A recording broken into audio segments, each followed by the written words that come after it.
নারী ও মানুষ, নর মানুষ, সৃষ্টি মহান স্রষ্টার। কর্মগুণে আমরা মানুষ, নেই তো কোনো অহংকার। আসসালামু আলাইকুম প্রিয় দর্শক, সবাইকে স্বাগত জানিয়ে শুরু করছি এনটিভি নিয়মিত পাক্ষিক আয়োজন লাভিলো নিবেদিত মহিলাঙ্গন। আপনাদের সাথে আছি আমি মহসিনা শারমিন ইশাদ। প্রিয় দর্শক, শুরুতেই সময়ের প্রশ্ন। মানুষ, নর মানুষ। উত্তর দিচ্ছেন ডক্টর সালমা আইনি, বিশিষ্ট শিক্ষাবিদ এবং লেখক। আসসালামু আলাইকুম রহমতুল্লাহি ওয়া বারাকাতুহু। আপা, যেটি বলছিলাম যে আমরা বিভিন্ন সমসাময়িক প্রশ্নগুলো আপনাকে করব এবং যেগুলোর উত্তর আমরা দর্শককে জানানোর চেষ্টা করব। তো আপা, আমরা সবসময় একটা জিনিস দেখতে পাই যে অনেকের মাঝেই বিশ্বাস ব্যাপারটি একটু কম থাকে কিংবা অবিশ্বাস ব্যাপারটি বেশি থাকে, সেটি হয়তো এক সৃষ্টিকর্তার প্রতি কিংবা আশেপাশের মানুষের প্রতি। তো এই যে ইয়াকিন না থাকা, এই বিষয় ইসলাম কি বলে? ইয়াকিন বা একিনও আমরা অনেক সময় বলে থাকি। এর অর্থ হচ্ছে নিশ্চয়তা, দৃঢ় বিশ্বাস, যেটি কিনা নিশ্চিত সুনিশ্চিত, এরকম ব্যাপারগুলোকে ইয়াকিন বলা হয়। তো আল্লাহ সুবহানাহু ওয়া তাআলাতে ইয়াকিন রাখতে বলি আমরা, যে তার উপরে বিশ্বাস রাখতে হবে। তো এই ইয়াকিনকে তিনটি ভাগে আসলে ভাগ করা যায়। একটি হচ্ছে ইলমুল ইয়াকিন, কোনো বিষয় জেনে নিশ্চিত হওয়া। আল্লাহ তাআলা বলেন, কখনোই নয় যদি তোমরা নিশ্চিত জানতে, সূরা তাকাসুরের 5 নম্বর আয়াত। আইনুল ইয়াকিন, সচক্ষে দেখে, মানে নিজে দেখার পরে তারপরে নিশ্চিত হওয়া। আল্লাহ সুবহানাহু ওয়া তাআলা বলেছেন, তোমরা অবশ্যই এটি দেখবে নিশ্চিত দৃষ্টিতে, এটিও সূরা তাকাসুরের 7 নম্বর আয়াত। আর তৃতীয়টি হচ্ছে হাক্কুল ইয়াকিন। যদি সহজ করে ইয়াকিনের ব্যাপারটি আমরা বুঝতে চাই, তাহলে ইবনুল কাইয়ুম রাহিমাহুল্লাহ তার কাছ থেকে জানা যায় তিনি 3 প্রকার ইয়াকিনের কথা, এই যে বললাম আমরা পার্থক্যের বিষয়টা তুলে ধরেছেন এভাবে। কেউ আপনাকে জানালো যে তার কাছে মধু আছে, আপনি তার সততায় বিশ্বাস করলেন বা তার সত্যবাদিতায় বিশ্বাস করে আপনি বুঝে নিলেন বা বিশ্বাস করে নিলেন যে তার কাছে আসলেই মধু আছে, আপনি কোনো সন্দেহ করলেন না। এটা হলো ইলমুল ইয়াকিন, কোনো খবর জানার মাধ্যমে নিশ্চিত হলাম। আর তারপরে হচ্ছে সে যদি আপনাকে দেখায়, মধু দেখায়, তাহলে কি হলো, আপনি চোখে দেখলেন, এটাকে বলা হয় আইনুল ইয়াকিন। আর তারপরে হচ্ছে যখন আপনি এটি মধু একটু মুখে দিয়ে আসলে টেস্ট করবেন, সেটি হচ্ছে গিয়ে হাক্কুল ইয়াকিন, বাস্তব অভিজ্ঞতার মাধ্যমে আপনি নিশ্চিত হলেন। তাহলে এই 3টি প্রকার ইয়াকিন আল্লাহ সুবহানাহু ওয়া তাআলার ক্ষেত্রে যেটি হচ্ছে যে নানাভাবে সৃষ্টির ভিতর থেকে আল্লাহ সুবহানাহু ওয়া তাআলাকে বোঝা যায় যে তিনি আছেন, এবং আপনি যখন ইয়াকিন করবেন তার উপরে একেবারে সুনিশ্চিতভাবে আপনাকে বিশ্বাস করতে হবে। আপা, আরেকটি বিষয়ে প্রশ্ন করব আপা, সেটি হচ্ছে যে অনেক সময় দেখা যায় যে বিয়ের উদ্দেশ্যে যখন কোনো পাত্রীকে দেখতে যায় তখন হাদিয়া দেওয়ার একটি প্রচলন রয়েছে, এটি আসলে ইসলামিক সমর্থিত কিনা? আচ্ছা, কনে দেখার পরে বরের পক্ষ থেকে কোনো রকমের হাতিয়া বা কোনো উপহার, টাকা বা কোনো ছোটোখাটো গয়না যাই দেওয়া হোক না কেন, এটি দেওয়ার জায়েজ আছে। এটাকে হারাম বলার কোনো সুযোগ নেই, কেননা ইসলামে উপহার লেনদেন করা এটি একটি উৎসাহ দেওয়া হয়েছে যে একে অন্যকে যখন দেখা হবে বা উপহার সামগ্রী পাঠানোর ব্যাপারে উৎসাহিত করা হয়, এতে পারস্পরিক ভালোবাসা এবং সম্প্রীতি তৈরি হয়। আর এটি উত্তম চরিত্রের বহিঃপ্রকাশও বটে, কারণ উপহার দিলে কি হবে, একজনের প্রতি আরেকজনের নরম মনোভাব তৈরি হবে, মায়া তৈরি হবে, ভালোবাসা তৈরি হবে, শ্রদ্ধাবোধ তৈরি হবে। কাজেই এটি একটি জায়েজ ঘটনা। আবু হুরায়রা রাদিয়াল্লাহু আনহু কর্তৃক বর্ণিত, নবী সাল্লাল্লাহু আলাইহি ওয়াসাল্লাম বলেছেন, তোমরা উপহার বিনিময় করো, তাহলে পারস্পরিক ভালোবাসা ও সম্প্রীতির সৃষ্টি হবে। ধন্যবাদ আপা। এবার একটু অন্য প্রসঙ্গে জানতে চাইবো, সেটি হচ্ছে আমরা দেখি যে অনেকেই এখন বাসায় হয়তো বিড়াল পালছেন বা রাখছেন, এবং সেই বিড়াল অনেকেই দেখা যায় যে কোরআন শরীফ যখন পড়ছে তখন বিরক্ত করছে, কিংবা নামাজ পড়লে যায় নামাজের উপর উঠে যাচ্ছে, সেক্ষেত্রে নামাজ আসলে হবে কিনা? বিড়াল আসলে তো নবী সাল্লাল্লাহু আলাইহি ওয়াসাল্লাম নিজের তারই বিড়াল ছিল, এবং বিড়ালকে তিনি একটি পরিষ্কার পরিচ্ছন্ন প্রাণী, এবং একে আসবাবপত্রের মতো বলা হয়েছে। মানে ঘরে আসবাবপত্র যেভাবে থাকে, ফার্নিচার্স, ঠিক তেমনি বিড়াল একটি ঘোরাফেরা করতে পারে, তাতে কোনো সমস্যা নেই। তো এখন বিষয় হচ্ছে যে যদি সলাতের সামনে দিয়ে বিড়াল হাঁটাচলা করে, তাহলে সলাতের কোনো সমস্যা হবে না, কোনো ক্ষতি হবে না, এতে কোনো বাধা নেই। তবে যদি কোনো এমন হয় যে সে কোনো নাপাক বস্তুর উপর দিয়ে চলাফেরা করার কারণে তার নিজের নাপাকি লেগে গিয়েছে এবং সেটি নিয়ে এসে জায়নামাজ উঠল, তাহলে তো একটি অপরিচ্ছন্নতার ব্যাপার চলে আসে, সেটি আলাদা কথা।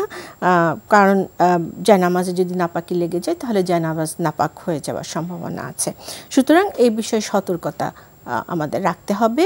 এছাড়া সে হাঁটাচলা করলে, পাশে বসে থাকলে, গায়ে ধাক্কা দিয়ে বসলেও নামাজ বা সলাতের কোনো ক্ষতি হবে না। কুরআনুল কারীম পড়ার সময় যদি বিড়াল কোরআনের উপর দিয়ে যায় বা উপর থেকে লাফ দেয়, এটা বিড়াল করে। বিড়াল আসলে খুব আদুরে স্বভাবের প্রাণী, তো সে ঘোরাফেরা করতে পছন্দ করে এবং তার মনিব যা করে তখন সে মনিবের কাছাকাছি থাকতে পছন্দ করে। তো এখন এইটা যদি অসতর্কভাবে যদি বিড়াল কোরআনুল কারীমের উপর দিয়ে চলে যায় তাহলে এখানে গুনাহ হবার কোনো সম্ভাবনা ইনশাআল্লাহু তাআলা নেই। তবে আমাদের খেয়াল রাখতে হবে যে বিড়ালের সুযোগ যাতে না পায়, কেননা এই মহাগ্রন্থ আল কোরআনের সম্মানহানি হয় এমন কোনো কিছুই করা যাবে না এবং এই বিষয়ে আমাদের খুব সতর্কতা অবলম্বন করা উচিত। তবে এর জন্য স্কলাররা বলেন যে কোনো রকমের কাফারা আদায় বা অন্য আলাদা কোনো কিছু করার এখানে প্রয়োজন নেই, সতর্কতা। জি আপা, ধন্যবাদ আপা। আরেকটি প্রসঙ্গ একটু জানতে চাইবো যে আপা অনেকেই স্বপ্ন দেখেন, তো এই স্বপ্ন দেখার গুরুত্ব ইসলামে কতটুকু এবং যদি কেউ খারাপ স্বপ্ন দেখে থাকেন সেক্ষেত্রে তার করণীয় কি হবে? আচ্ছা, রাত মানে রাত্রি হচ্ছে আল্লাহ সুবহানাহু ওয়া তাআলার সৃষ্টির একটা বড় নিদর্শন, আর রাতের ঘুম আল্লাহ তাআলার অনেক বড় একটি নিয়ামত। তো আল্লাহ তাআলা এত বড় একটা নিয়ামত, অনুগ্রহ এবং দান করেছেন যে যখন রাতের বেলা আমরা ঘুমিয়ে পড়ি তখন দেখা যায় যে ঘুম থেকে ওঠার পরে যে একটি সতেজ ভাব আমাদের মধ্যে আসে, সেই কারণে আমরা নতুন একটি দিন সুন্দর করে শুরু করতে পারি এবং আমাদের দিনের কাজকর্মগুলো আমরা অনেক সতেজতার সাথে সম্পন্ন করার একটি আশা রাখি। তো এখন স্বাভাবিক সুস্থ জীবনে ঘুমের কোনো বিকল্প নেই, আর শারীরিক মানসিক ক্লান্তি দূর করার জন্য ঘুম অপরিহার্য। এখন যেহেতু এটি সময়টি একটি আয়েশ এবং প্রশান্তির সময়, তো তার মধ্যেও দেখা যায় যে মানুষ অনেক সময় ঘুমের মধ্যে আমরা স্বপ্ন দেখি, নানা ধরনের স্বপ্ন দেখা হয়। তো যেটি এখানে নানা রকম স্বপ্ন হয়, অনেক সময় দেখা যায় যে আমরা সারাদিন যা করি তার উপরে একটি স্বপ্নটি তার উপর নির্ভর করে অনেক সময় দেখা হয়। আবার অনেক সময় কিছু অনেক অজানা বিষয় নিয়ে স্বপ্ন দেখা হয়। তো স্বপ্ন মোটামুটি তিন ধরনের। ভালো স্বপ্ন, এটি হচ্ছে আল্লাহ সুবহানাহু তাআলার তরফ থেকে সুসংবাদ বহন করে। আরেক ধরনের স্বপ্ন আছে যেটি দুঃখদানকারী স্বপ্ন, যা শয়তানের পক্ষ থেকে আসে। আর আরেকটি হচ্ছে মনের মধ্যে উদ্ভূত কল্পনা, মানে আমরা কোনো কিছু কল্পনা, খুব বেশি চিন্তা করছি, খুব বেশি কল্পনা করছি, সেটি হয়তো স্বপ্নের মাধ্যমে চলে এলো। তবে এখন যেটি আপনি বলেছেন যে অপছন্দনীয় স্বপ্ন বা যে স্বপ্নটি দুঃস্বপ্ন, এরকম কোনো কিছু যদি দেখা হয় তাহলে সেটি কাউকে না বলাই উত্তম এবং অ্যাকচুয়ালি যদি ঘুম ভেঙেই যায় তাহলে উঠে একটু নফল ইবাদত করা এবং সলাত আদায় করা উত্তম। তাহলে আশা করা যায় যে তার মধ্যে যদি খারাপ কিছু থেকেও থাকে ইনশাআল্লাহু তাআলা সেটি কেটে যাবে ইনশাআল্লাহ। আপা পর্দা প্রসঙ্গে একটু জানতে চাইবো যে আমরা দু ধরনের আসলে বাস্তবতাই দেখতে পাই। একটি হলো যে আপা অনেক সন্তান আছেন যারা পর্দা করতে চান কিন্তু পারিবারিক সমর্থন কিংবা উৎসাহ ওরকম করে পায় না বলে সঠিকভাবে পর্দা করতে পারেন না, এবং আরেকটি হলো অনেক পরিবার চান যে তার সন্তান পর্দা করুক, অনেক উৎসাহ দেবার পরেও অনেক সন্তান পর্দা করেন না। তো এই দুই ব্যাপারে আপা একটু জানতে চাইবো। জি আচ্ছা, যখন কোনো কেউ পর্দা করতে শুরু করেছেন তখন তো তাকে উৎসাহ দেওয়া অত্যন্ত জরুরি যাতে তিনি সেটি চালিয়ে যেতে পারেন এবং তার এই পর্দা করার ক্ষেত্রে কোনো রকমের বাধা বিপত্তি তাকে নিরুৎসাহিত না করে, কাজে তাকে উৎসাহ দিতে হবে। আচ্ছা, আর এমন যদি হয় যে এমন একটি পরিবারে তিনি আছেন যেখানে আর কেউ পর্দা করছেন না এবং তিনি যদি পর্দা করে তাদের সাথে বের হন তখন তাদের মনে হচ্ছে যে এতটা পর্দা না করলেও চলে বা অমুক জায়গায় যাচ্ছি সেখানে পর্দা করলে একটু অড দেখাচ্ছে, সিচুয়েশনটি একটু অড হচ্ছে। তো সেই ক্ষেত্রে যিনি পর্দা করছেন তার ক্ষেত্রে বলা হবে যে আসলে পর্দা কেন করছেন তিনি। এটি যদি তিনি সম্পূর্ণভাবে বুঝে নেন যে তিনি আল্লাহ সুবহানাহু ওয়া তাআলাকে রাজি খুশি করার জন্য পর্দা করছেন এবং এটি হচ্ছে একটি ফরজ ইবাদত, একটি অত্যন্ত গুরুত্বপূর্ণ ইবাদত, সেই ক্ষেত্রে তিনি যতই তাকে বাধাগ্রস্ত করা হোক না কেন তিনি তার মনোভাবকে দৃঢ় রাখবেন এবং সবল রাখবেন, যেহেতু তিনি আল্লাহর প্রতি করছেন, আল্লাহর প্রতি ভালোবাসার কারণে তিনি পর্দা করছেন। সেই কারণে তিনি এটাকে অন্যদের যে ভ্রুকুটি বা অন্যরা যে তাকে টিজ করছেন সেটিকে তিনি অ্যাভয়েড করবেন, তিনি সেটিকে খুব একটা আমলে নেবেন না, তাহলে তার জন্য পর্দা করা সহজ হয়ে যাবে। কারণ তার আরও যদি তিনি মনে রাখেন যে আল্লাহর নির্দেশ না মানলে যে শাস্তির বিষয়টি রয়েছে সেটি মনে করলেও কিন্তু আসলে পর্দা করা সহজ হয়ে যায়। আমরা কেউ তো আল্লাহ সুবহানাহু ওয়া তাআলাকে তিনি আমাদের উপরে অসন্তুষ্ট হন সেটি তো আমরা চাই না। এখনকার আয়োজন জীবন পরিক্রমা। মানুষ নর মানুষ। প্রিয় দর্শক, আমরা জানি যে লোভ লালসা একটি মারাত্মক ব্যাধি, একটি নৈতিক ত্রুটি। আমাদের শরীরের মতো মনেরও ব্যাধি রয়েছে, আর তাই শরীরের চিকিৎসা সুন্নাত কিন্তু মনের চিকিৎসা ফরজ, আর তাই মনকে হতে হবে লোভ লালসা মুক্ত। প্রিয় দর্শক, জীবন পরিক্রমায় আমাদের আজকের বিষয় লোভ লালসা। আজকের বিষয় নিয়ে কথা বলবেন ডক্টর নাসিমা হাসান, বিশিষ্ট শিক্ষাবিদ। আসসালামু আলাইকুম ওয়া রাহমাতুল্লাহ। আপা ঠিক যেটি বলছিলাম যে আমাদের মনের ব্যাধি থেকে মুক্ত হওয়া অনেক বেশি প্রয়োজন, এবং আমরা সকলেই জানি যে মনের ব্যাধির অন্যতম একটি হলো যে লোভ লালসা থাকা। তো সেখান থেকে আপা জানতে চাইবো যে লোভ লালসার ব্যাপারে ইসলামে কি বলা আছে? হ্যাঁ, সত্যিই বলেছো যে লোভ লালসা একটি ব্যাধির মতো, এবং এটা আল কোরআনে বিভিন্নভাবে এসেছে। যেমন সূরা তাকাসুরে আল্লাহ তাআলা বলেছেন আলহাকুমুত তাকাসুর হাত্তা যুরতুমুল মাকাবির। এর অর্থ হলো বেশি বেশি পাওয়ার আকাঙ্ক্ষা, প্রতিযোগিতা তোমাদেরকে কি মোহে অন্ধ করে রাখে যতক্ষণ না তুমি কবর দর্শন করো। অর্থাৎ যতক্ষণ না সে মৃত্যু মুখে পতিত হয় ততক্ষণ সে এটার মধ্যেই পড়ে থাকে যে আরও বেশি পেতে হবে, আরও বেশি। এটাই কিন্তু এক ধরনের লোভ, যে ও পেয়েছে আমি কেন পাইনি, সে পেল, তার এতগুলো বাচ্চা আমার কেন নেই, তার মেধা আছে আমার কেন সেটা নেই। এগুলোই কিন্তু এক ধরনের লোভ কাজ করে। আমার কি আছে এটা আমি খতিয়ে দেখছি না। সূরা তাহাতে আবার আল্লাহ তাআলা দেখো বলছেন, আর চোখ তুলে তাকাবে না দুনিয়ার শান শওকতের দিকে যা আমি এদের মধ্য থেকে বিভিন্ন ধরনের লোকদের দিয়ে রেখেছি। এসব তো আমি তাদেরকে পরীক্ষার মুখোমুখি করার জন্য দিয়েছি, এবং তোমার রবের দেয়া হালাল রিজিকি উত্তম অধিক স্থায়ী। সুবহানাল্লাহ। এখানে কিন্তু আল্লাহ তাআলা পরিষ্কার বলে দিচ্ছেন যে যা সংশয়কত আছে তুমি যদি চোখ তুলে তাকাও তাহলে কিন্তু বিভ্রান্ত হতে হবে মানুষকে, এবং এটা দেয়া হয়েছে তাকে কিন্তু পরীক্ষা করার জন্য। আমাদের জীবনটা তো পুরোই একটা পরীক্ষার হলে রয়েছে, আমরা কিন্তু ভুলে যাই। অন্যের বেশি পাওয়া দেখে আমরা মনে করি যে তারটা তখন দেখলেই আমার চোখ ঝলসে যাচ্ছে, হ্যাঁ এটা আমার কেন হলো না। তারপর দেখো সূরা আদিয়াত আল্লাহ তাআলা বলছেন, আসলে মানুষ তার রবের প্রতি বড়ই অকৃতজ্ঞ, আর সে নিজেই এর সাক্ষী। অবশ্য সে ধন দৌলতের মোহে খুব বেশি মত্ত। আরবিতে বলা হচ্ছে বা ইন্না হলে হব্বিল খাইরি লাশাদীদ।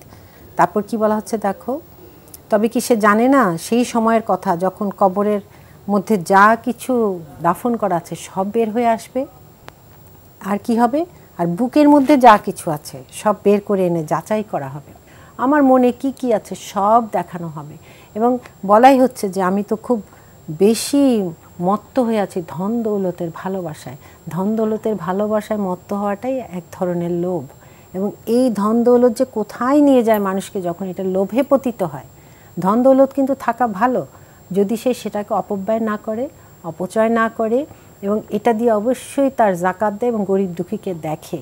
বা অনেক সময় আমরা ভাবি যে আসলে মানুষ লোভ লালসার ঊর্ধ্বে নয়, কম বেশি থাকে, কিন্তু আমাদের সকলের আদর্শ মহানবী সাল্লাল্লাহু আলাইহি ওয়াসাল্লাম কি নির্লোভ ছিল তার জীবন, সবকিছুর ঊর্ধ্বে তিনি ছিলেন। অবশ্যই। তো তার জীবন সম্পর্কে একটু জানতে চাইবো যেন সকলে অনুপ্রাণিত হতে পারে। হ্যাঁ, অনুপ্রাণিত হওয়ার মতোই তার জীবনী, এটা আমাদের বারবার পড়তে হবে। এমনকি নবুয়ত পাওয়ার পূর্বেও কিন্তু তার মধ্যে মানবীয় গুণাবলী এত উচ্চ পর্যায়ের ছিল যেটা আমরা চিন্তা করতে পারি না। তাকে যেন আল আমিন বলা হতো। তারপরে তিনি যখন মদিনায় গেলেন তিনি কিন্তু একটি রাষ্ট্রনায়ক, কিন্তু সেখানে কোনো প্রাসাদ ছিল না। এমন একটি ঘরে ছিলেন যেখানে কোনো বিছানাও ছিল না, চাটাইয়ের মতো কিছু বিছিয়ে তিনি শুতেন বা ঘুমাতেন, যেটার ছাপ ওনার শরীরে লেগে যেত। সাহাবীরা দেখে চোখের পানি ফেলেছেন যে আপনাকে কিছু গদি বা কিছু দেই, উনি বলেছেন না। অর্থাৎ ওনার সুযোগ ছিল, কিন্তু তিনি কোনো কিছুর জন্য তো ওনার চাওয়া পাওয়া ছিল না যে আমি তো আসলে ক্ষণিকের অতিথি। শুধু তাই নয়, তিনি নিজের কাপড় জুতো নিজেই মেরামত করতেন। এটা কিন্তু আমরা খুবই নিচু চোখে দেখি এই কাজটি। আমরা মনে করি এটা আমি কেন করব, এটা যে অন্য কাউকে দিব, বা এটা পয়সা দিলে যে কেউ তো আমাকে করে দিবে। আসলে নিজের কাজ নিজে করার মধ্যেও একটি অনেক বড় সম্ভাবনা আছে নিজেকে আসলে লোভ লালসা থেকে দূরে রাখা। কারণ আমি যত ছোট কাজই করি না কেন, এটা তো কাজ, এটার একটি মর্যাদা আছে। অবশ্যই আপা আমরা যেটা বললাম যে অবশ্যই লোভ লালসা একটি ব্যাধি, এবং সব ব্যাধির সমাধানের আগে প্রয়োজন তার কারণ খুঁজে বের করা। তো সেই জায়গা থেকে জানতে চাইবো যে আপা, লোভ লালসা যে তৈরি হয় মানুষের মধ্যে, সেটির আসলে পিছনে কি কি কারণ কাজ করে? অনেকগুলো কারণ আছে। একটি হলো ভোগবাদিতা, যেটাকে আমরা ম্যাটেরিয়ালিজম বলি। এই ভোগবাদিতাই কিন্তু মানুষকে লোভ লালসার দিকে নিয়ে যায়। তারপর কোরআন এবং হাদিসের সঠিক জ্ঞান না থাকা, এটা তখন আমাদের মধ্যে আর কাজ করে না। আরেকটি ব্যাপার যেটা আমাদের প্রত্যেকের মধ্যেই আছে, আমরা অজান্তেই করে ফেলি, সেটা হলো তুলনা। যখন তুলনা করি তখনই কিন্তু লোভের উদ্রেক হয়, হৃদয়ে কিন্তু শয়তান তখন লোভ লালসা সৃষ্টি করে দেয়। যেমন আজকাল দেখা যায় ফেসবুকে কেউ কোথাও বেড়াতে গেছে, আমি যেতে পারলাম না, এটাই কিন্তু এক ধরনের লোভ কাজ করে। তখন কিন্তু এই তুলনার কারণে কিন্তু সে আর ভালো থাকে না, এবং আমরা তুলনা করি মেধা নিয়ে, আমরা তুলনা করি গাড়ি নিয়ে, আমরা তুলনা করি বাড়ি নিয়ে, এভাবে অসংখ্য জিনিসে তুলনায় চলে যায়, এবং এই তুলনার কারণে আমাদের মধ্যে লোভ পেয়ে বসে। তখন আর ভালো লাগে না, এবং এটা হতে হতে একসময় হিংসার উদ্রেক হয়ে যায়। কাজে লোভের সাথে শুধু যে লোভ থাকবে তা নয়, কিন্তু এটা হিংসা হবে, মারাত্মকভাবে সমস্যা হবে। আরেকটি হলো যে যদি আমরা সম্পদকে সঠিকভাবে ব্যবহার না জানি, এই সম্পদের কারণে কিন্তু অনেক সময় ভাই বোন আত্মীয় স্বজন সবার মধ্যে ঝামেলা হয়ে যায়। আরেকটি হলো দুর্নীতি। দুর্নীতির কারণে বিভিন্ন ঘুষের প্রয়োজন হয়, তারপরে ঘুষ দেয়া নেওয়া হচ্ছে, এটাও কিন্তু মানুষকে অনেক লোভী বানিয়ে দেয়। এগুলো সব যদি আমরা বন্ধ করতে পারি, তাহলে কিন্তু ইনশাল্লাহ সমাজে আমরা লোভ লালসা থেকে অনেকখানি বের হয়ে আসতে পারবো। অবশ্যই আপা এবার জানতে চাইবো যে এই লোভ লালসা যাদের রয়েছে, কিংবা এটি যেহেতু একটি ব্যাধি থেকে মুক্ত হওয়ার কিংবা পরিত্রাণের উপায়গুলো কি কি হতে পারে? একটি অবশ্যই আসলে আল্লাহ এবং তার রাসূলের পুরো আনুগত্য এবং আল্লাহর ইবাদত করা, তাহলে কিন্তু আমরা অনেক কিছু প্রথম সহজ হয়ে যায়। আরেকটি হলো অল্পে তুষ্টি।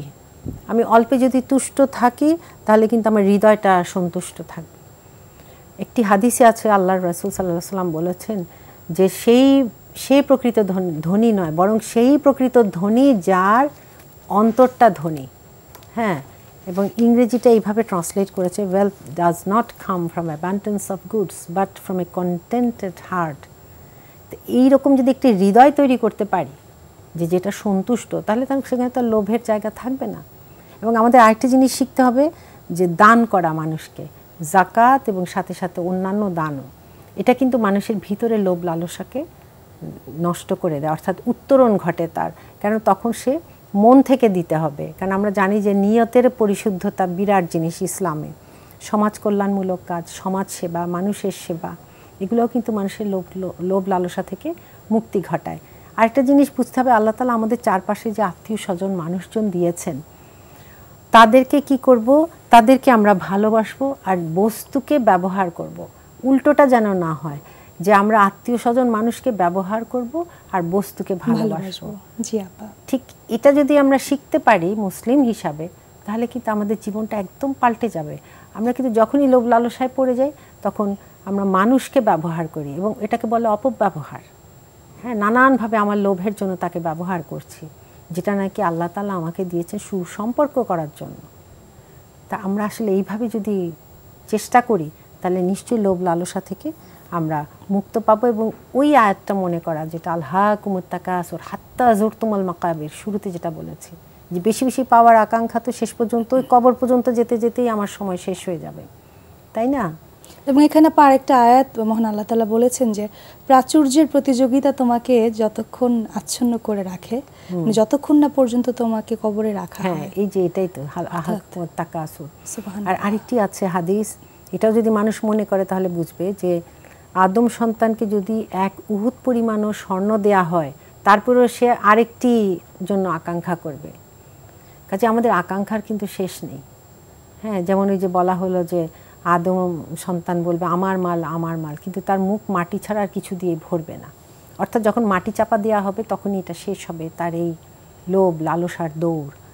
কেন আমরা এই দুনিয়া তো আসলে আখিরাতের পুঁজি সংগ্রহ করতে হবে। অবশ্যই আপা, খুব ছোট্ট করে জানতে চাইবো যে আমাদের যারা পরবর্তী প্রজন্ম রয়েছে, একটি পরিবারের আসলে যারা আছেন তারা কিভাবে পরবর্তী প্রজন্মকে মানুষ করবেন কিংবা কোন আদর্শে মানুষ করবেন যেন তারা এই লোভ লালসার ঊর্ধ্বে গিয়ে বড় হতে পারে? অবশ্যই এটা কিন্তু খুব বড় চ্যালেঞ্জ এখনকার যুগে, যেখানে আমাদের হাতে টাকা থাকলে আমরা অনেক কিছু কিনতে পারি, ভিডিওতে বসিয়ে দিতে পারি বাচ্চাকে।